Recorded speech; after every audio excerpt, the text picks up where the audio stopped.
பாதை இது நீளாதோ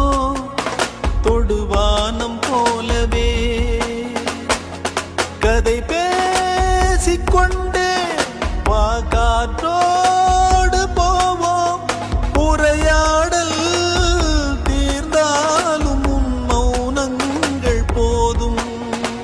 இந்த புல் பூண்டும் பறவை நாமும் போதாதா